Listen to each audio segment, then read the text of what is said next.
கிடைத்திருக்கும் முக்கிய செய்தியை பார்த்து வருகிறோம்.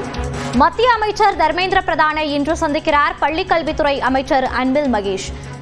இது குறித்த கூடுதல் விவரங்களோடு இணைகிறார் நமது செய்தியாளர் சுசித்ரா. சுசித்ரா, இந்த சந்திப்பு எதற்காக? இது குறித்த விவரங்கள்.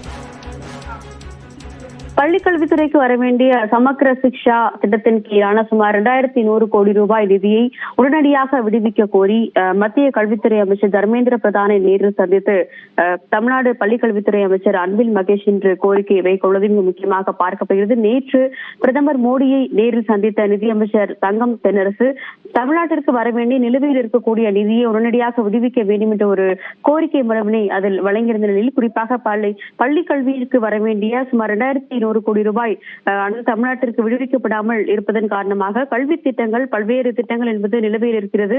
மாணவர்களுக்கு அதனால் பாதிப்பு ஏற்பட்டுள்ளது என்ற ஒரு கோரிக்கையை அவர் முன்வைத்திருந்தார். இதனையடுத்து இன்று மத்திய கல்வித்துறை அமைச்சர் தர்மேந்திர பிரதானை சந்தித்து கல்வி நிதி விவகாரம் தொடர்பாக தமிழ்நாடு கல்வித்துறை அமைச்சர் அன்பில் மகேஷ் நேரில் ஆலோசிக்க உள்ளது முக்கியமாக பார்க்கப்படுகிறது. நாடாளுமன்ற வளாகத்தில் அவரை நேரில் சந்தித்து ஏற்கனவே வழங்கப்பட்ட கடிதங்களோடு சேர்த்து முதல்வருடைய கடிதத்தையும் அவர் வழங்குவார் என்றும் எதிர்பார்க்கப்படுகிறது. தமிழ்நாட்டிற்கு புரிந்துணர்வு ஒப்பந்தத்தில் கையெழுத்திடாமல் இருப்பதன் காரணமாக இந்த ஒரு 2100 கோடி ரூபாய் மதிப்பிலான அந்த சமக்கிர சிக்ஷா திட்டத்திற்கு வர வேண்டிய நிதியை விடுவிக்காமல் இருப்பது என்பது ஏற்புடையது அல்ல என்ற ஒரு கருத்தையும் அவர் வலியுறுத்தியுள்ளது முக்கியமாக பார்க்கப்படுகிறது.